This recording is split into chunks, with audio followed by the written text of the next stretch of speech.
चुनाव आयोग ने महाराष्ट्र और झारखंड में विधानसभा चुनाव की तारीखों का ऐलान कर दिया। इसके साथ ही देश भर की 48 विधानसभा सीटों पर 13 नवंबर को वोट डाले जाएंगे। चुनाव आयोग ने उत्तर प्रदेश की 9 विधानसभा सीटों पर उपचुनाव का ऐलान तो किया, लेकिन मिल्कीपुर सीट पर चुनावी तारीख की घोषणा नहीं की, जिसके बाद जमकर सियासी बयानबाजी जारी है। मुख्य चुनाव आयुक्त ने बताया कि मिल्कीपुर का मामला कोर्ट में होने की वजह से वहां अभी चुनाव की घोषणा नहीं की गई है। इसी बीच अयोध्या की मिल्कीपुर सीट को लेकर बड़ा ऐलान हुआ।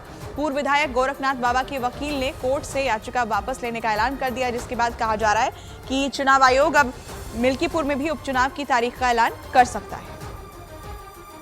तो बड़ी खबर आपको बता दें, 2 राज्यों में विधानसभा चुनाव की घोषणा हुई है। इसके अलावा उपचुनाव को लेकर भी तारीखों का ऐलान कर दिया गया है, लेकिन आपको बता दें कि मिल्कीपुर सीट को लेकर चुनाव आयोग ने तारीख का ऐलान नहीं किया, क्योंकि इसे लेकर कोर्ट में एक याचिका दाखिल की गई थी। हालांकि इस पूरे मामले को लेकर सियासी बयानबाजी भी शुरू हुई, लेकिन उसके बाद जो बड़ी जानकारी सामने आई वो ये कि पूर्व विधायक गोरखनाथ बाबा के वकील ने कोर्ट से याचिका वापस लेने का ऐलान कर दिया है, जिसके बाद अब ये कहा जा रहा है कि चुनाव आयोग अब मिल्कीपुर में भी उपचुनाव की तारीखों का ऐलान कर सकता है।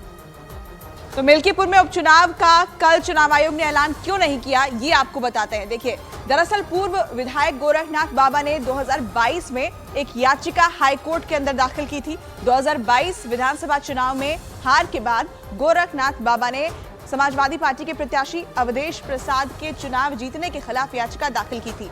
हाईकोर्ट में याचिका लंबित होने की वजह से चुनाव आयोग ने मिल्कीपुर में चुनाव की तारीख का ऐलान नहीं किया, लेकिन चूंकि अब गोरखनाथ बाबा के वकील ने याचिका वापस लेने का ऐलान किया है, जिसके बाद अब चुनाव आयोग मिल्कीपुर में भी उपचुनाव की तारीख का ऐलान जल्द ही कर सकती है।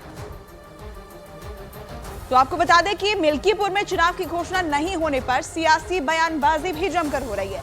इसी बीच समाजवादी पार्टी अध्यक्ष और पूर्व मुख्यमंत्री अखिलेश यादव ने इशारों ही इशारों में निशाना साधा और सोशल मीडिया प्लेटफॉर्म एक्स पर लिखा कि जिसने जंग टाली समझो उसने जंग हारी।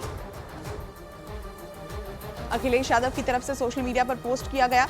उन्होंने लिखा, जिसने जंग टाली समझो उसने जंग हारी।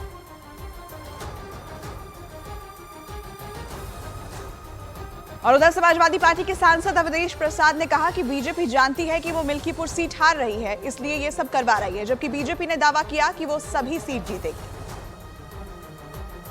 भारतीय जनता पार्टी इस चुनाव को जान गई है कि भारतीय जनता पार्टी बुरी तरह हारेगी और समाजवादी पार्टी हारेगी नहीं, हराएगी और बहुत वोट से जीतेगी, लाखों वोट से।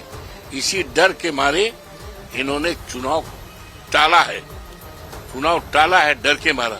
लेकिन कहां तक भगेंगे? चुनाव आज नहीं तो कल होगा ही और समाजवादी पार्टी जीतेगी। भाई समाजवादी तो कहेगी हम जीतेंगे, लेकिन इस बात का निर्णय पहले तो नहीं हो सकता। इस बात का निर्णय तो जनता करेगी और निश्चित रूप से 10 की 10 सीटें एनडीए ही जीतेगा। पूरी तैयारी है। उधर विपक्षी दल बीजेपी पर जमकर निशाना साध रहे हैं। कांग्रेस और समाजवादी पार्टी ने कहा कि संभावित हार को देखते हुए बीजेपी मिल्कीपुर में चुनाव टालना चाहती है। तो मुझे लगता है कि इसको अगर पहले से निस्तारण रखे कर लेना चाहिए था और निश्चित तौर से इस पे इनका भी यहाँ का भी चुनाव कराना चाहिए था, क्योंकि चुनाव की डेट तो साथ ही साथ आई।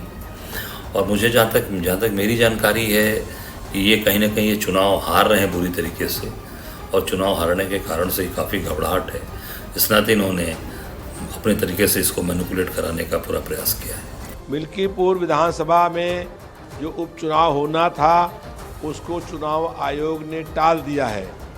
भारतीय जनता पार्टी को स्पष्ट मालूम है कि अयोध्या लोकसभा सीट की मिल्कीपुर विधानसभा में समाजवादी पार्टी बड़े बहुमत के साथ चुनाव जीतेगी, इसलिए कोर्ट में केस करके और चुनाव आयोग से चुनाव स्थगित करवाने का काम किया है। अगर मिल्कीपुर में चुनाव होता तो सबसे प्रचंड बहुमत के साथ समाजवादी पार्टी वहां चुनाव जीतती।